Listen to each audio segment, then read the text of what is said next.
Hello everyone, welcome to the fifth workshop of the GSDSEF SLB, and this workshop will be discussing how to pass screening. So as a reminder, this workshop will be recorded and put on our YouTube channel. So if you don't want to be seen or heard on the YouTube channel, please remain on mute and turn off your video. You can ask questions in the chat. Thank you. Before we get started, let's introduce the members of the SLB who are here today. So I'm Arnav, I'm a freshman at CCA, and this is my third year at GSDSEF. My projects are in computer science and math. Hi, I'm Monis. I'm a senior at Canyon Crest Academy, and my projects have been in the categories of biochemistry and computational biology. Hi, I'm Spencer. I'm a sophomore at STJA, and my projects have been in behavioral science. Hi, I'm Sanvi, and I'm a freshman at Delaware High School, and my projects have been microbiology and computational biology. Hi, I'm Eleanor. I'm a senior at Mount Carmel High School, and my projects have been in computational biology. Hi, I'm Arav. I'm a junior at Del Norte High School. My projects are in computational biology and computer science. All right, so let's get started. So first, the screening requirements and deadlines. So the purpose of screening is to review each project.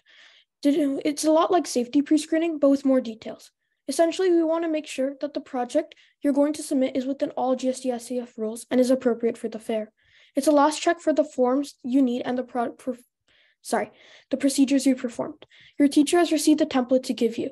Please note that each grade level will have different deadlines. 6th and 7th graders submit your projects by the 18th of January, 8th graders by the 27th of January, and then all high schoolers on Feb 6th. And if you need to resubmit your project, which we'll talk about later, you will get until the 22nd of Feb to submit. Please note that you should look on the GSDSEF website for a Microsoft PowerPoint template. It will be in a PDF form, but if you want the exact PowerPoint, you should ask your teacher. They will have received it. You just need to paste in the information about your project, and then you'll be all good to go. Also note that the project screening is not the same as judging. Judging is when you present your findings live to judges, whereas project screening is just making sure that you followed all safety guidelines and that your project will be competitive at the fair. Since this is really important, one more reminder, your teacher has received a digital project template to give to you. Before you start creating your screening slides, please ask them for the template.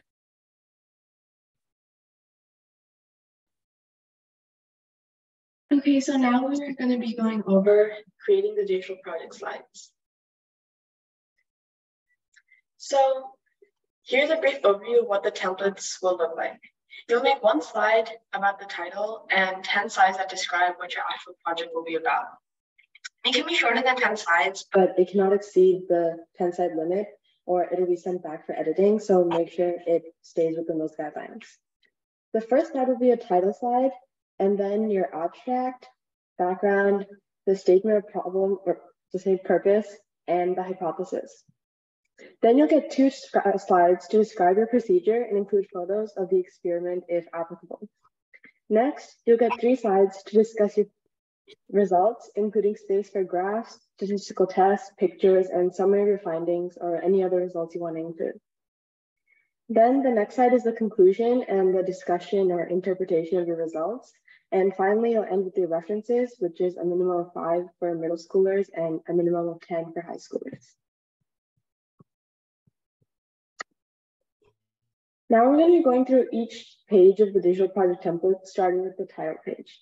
This is separate from the 10-slide description, and it includes your last name, first name, then your email, your grade, the group project, if it's a group project, the second student's last name and first name, and their email and grade. And then includes the project title, which is a maximum of 12 words, the proposed category, and your school name. And then at the bottom, you should include your teacher's name and your teacher's email.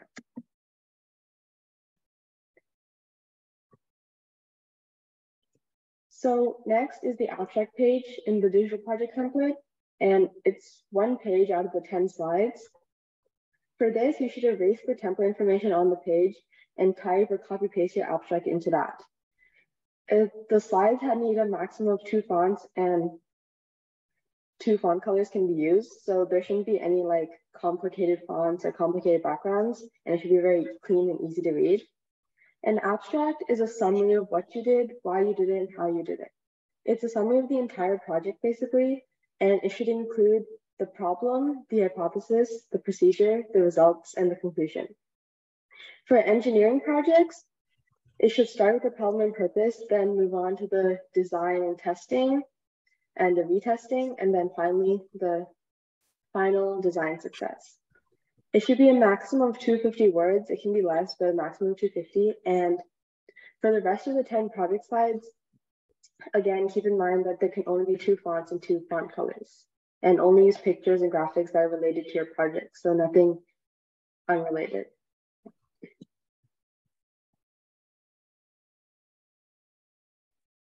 So like we said before, the abstract is just a 1-paragraph summary of the question you asked, what you did, your results, and why they're important. It's always written last, so make sure you do your experiment first and you know what to analyze. And again, it's about 250 words or less. For science projects, you cover the problem, the hypothesis, the procedure, results, and conclusion. But if you have an engineering problem, it's a little bit different. So you'll cover the initial problem and then focus more on the design process, testing, redesign, and evaluate the final design success. And then you should also note that the abstract is the first thing that categorical and professional society judges read. So it's a really critical part of your work. You'll want to make a good impression. It can attract society or special award judges to your project and give division judges a chance to pique their interest. So it should be very succinct but powerful. At our fair, it's limited to 250 words or fewer, but we recommend being able to write it shorter because higher fairs are even stricter. You want to summarize your project in 4 small paragraphs that include your hypothesis and statement of purpose, your procedure, results, and conclusion or interpretation. You'll also want to make sure to briefly touch on how you started the project and why it's important by summarizing the problem. Then cover the experimental design and only your main results in a few sentences, as well as an extra sentence on your main data analysis interpretations. Finally, you'll want to end with a conclusion that retouches on why your project is important and how your results address or elucidate a problem. Also note that the abstract should be written in past tense because you've done the experiment. Here are some more tips for writing a strong abstract. So the best practice is that revision is key. Leave out unnecessary details and discussions. You'll write it short, but in complete sentences. Avoid extra jargon and any slang. Again, this is the first time a judge is looking at your project, so they might not get all of the complicated terms before they really start digging deep into the material. And then last, you'll want to check for correct spelling, grammar, and any punctuation. Another good thing you can do is ask for writing help from an English teacher or a librarian. Writing an abstract is an exercise in using language effectively to convey your scientific ideas and the most important part of your procedures and your experiment. So it never hurts to have an extra pair of eyes glance it over, convey prefacing ideas instead of details, and prove that your project was scientifically rooted and produced intentional results. So to make things easier, here's a template of an abstract that you can use to guide your writing for science projects. So like we said before, the first paragraph summarizes some background and introduces your problem, as well as conveys your hypothesis. Paragraph 2 is a summary of your procedure. Here, you shouldn't list the specifics of your materials. Again, you want to be brief, but only cover the materials you use to alter the conditions of your experiment. In addition, only include procedures that you performed yourself, because it's your project, and if it's a continuation project, don't cover the procedures from previous years.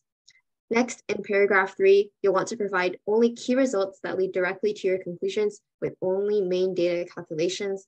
And then in paragraph 4, it's your conclusion. So that's 1 or 2 sentences on what you found and what it says about your original problem. You may also want to briefly mention your further recommendations and implications for your work. And this is the engineering template for your abstract. So paragraph 1 summarizes the problem your device is trying to solve. It's pretty similar to the science one. In paragraph 2, you want a description of your first design and also cover your initial reasoning and why you thought it would work. In paragraph 3, you want to talk about how you tested the effectiveness of your designs and briefly go over the changes you made to further prototypes. And then your conclusion in paragraph 4 will talk about your final prototype and how well it addresses your initial problem. You can also, like the science template, briefly mention your further recommendations for additional prototypes. Background research should be a brief explanation of what information is needed to understand your project. Not everyone knows a specific concept, so make sure to explain it here or maybe include important terms going forward. This is an area for you to explain what it is you are testing or trying to study. Additionally, you should add what you expect to be the outcome via the hypothesis. If you're doing an engineering project, make sure to include the specific requirements. And if you are going to add the materials, use the metric system only. Your procedure should be as detailed as possible. It is important that people will be able to understand what steps you took, and scientists know how they may be able to reproduce the experiment for a science project. Or in an engineering project, make sure they understand the design process and how you made your creation. And also make sure to use the metric system only. Additionally, you may want to use some photos, but make sure there are no images of other people, especially participants or subjects, although you may include your face only. If you do want to include adults, they need to give you their permission. All right, so the next part is results. So this would go on page 6 from the template if you take a look at that, but obviously make sure to erase the template info and add in your own information. So for the results, you want to include things like data tables, graphs, charts, which are all titled and have appropriate labels. So for example, if you have a graph, you want to label both axes so you know what you're measuring on your graphs, your tables. And also you want to know the number of trials and sample size that should be evident in the results you share. For engineering projects, you want to have evidence of the design, the testing of the first design, and then the process into getting a successful prototype, and have that all documented in your results page. And if applicable, you can also add statistical analysis of numerical data. So for example, the average of something you calculated or the percent change at least, it could give information. And also more advanced things like standard deviation, error bars, chi-square tests are all applicable and can be added onto the results page. Yeah, so a bit more. So as I mentioned earlier, data tables, graphs, and charts are all good to have the number of trials and sample size. And then for engineering projects, make sure to give full evidence of the entire process and indicate how you started, then how you tested it, and then if that was successful or not, and then how you came to your final prototype that you presented at the fair. And a couple more things. So you can also include pictures of your results and designs if you have them. Those are highly recommended and provide us with better details or better information of what you worked on. And you can also give a short written summary, or you should also give a short and written summary of your results and design success. It's best to compare with the control and your actual experimental results to show that, for example, how did it compare to a control group versus an experimental group? That can give good information. And remember that this should be a maximum of 150 words. And your results should only include facts. They should have no analysis or conclusion. The analysis and conclusion is saved for the conclusion part of the presentation, which we'll talk about later. For the conclusion, it's just essentially an analysis of your results. You want to connect your hypothesis with the results that led you to your conclusion, which means that you'll likely want to include evidence generated from your experiment so you can connect your results to your hypothesis. Specifically for conclusions in engineering projects, you'll also want to explain how your engineering design met the requirements you stated in prior parts of the project. For the references, you want to make sure that you're completing your references in the APA or MLA format. The minimum amount of works that you need to cite for the middle school division is 5, and the minimum amount of works you have to cite for the high school division is 10. If you want to see an example of what a references page looks like, you can check out the 2019 version of the GSDSEF sample notebook, and it should just be on the last few pages. You also want to make sure that the works you cite have a link to a current URL, because screeners may go and check out each source individually during the screening process. All right, now that we've vigorously covered all aspects of the digital project, we're now gonna talk about how to submit for your digital project. So another reminder, your teacher will have received the digital project template, and you will use this to submit your work. So again, make sure your slides are clean and an easier to read summary of your work, while using a maximum of 2 fonts and 2 font colors, as well as check for spelling, grammar, and punctuation.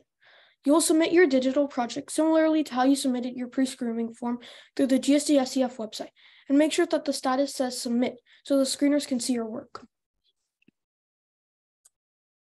So then you will go to gsdsef.org and you'll go log in. Then you will head to the Go to My Projects tab and click the Edit. You can upload a PDF slide deck, and then at the bottom, there will be a sort of drop-down menu out of which you want to change it from draft to submitted. If it is in draft mode, the screeners will not be able to see your work. So make sure it is submitted. So we also have some example screening slides available for everyone to see. So if we can go ahead to the GSDSEF website, and let's give it a second to load. Students, and we go to how to participate. Now we can scroll for a little bit, and we're just looking for the example slides. Here, so we'll say screening resources for students, and there are 2 links, the digital project example, which will show the different parts that we discussed, the abstract, background information, procedure, and all the way until the references. This is a great way to look at it. And then we also have what screeners are looking for, which is a concise document about what the screeners will use to evaluate your project on whether or not it can pass to the fair.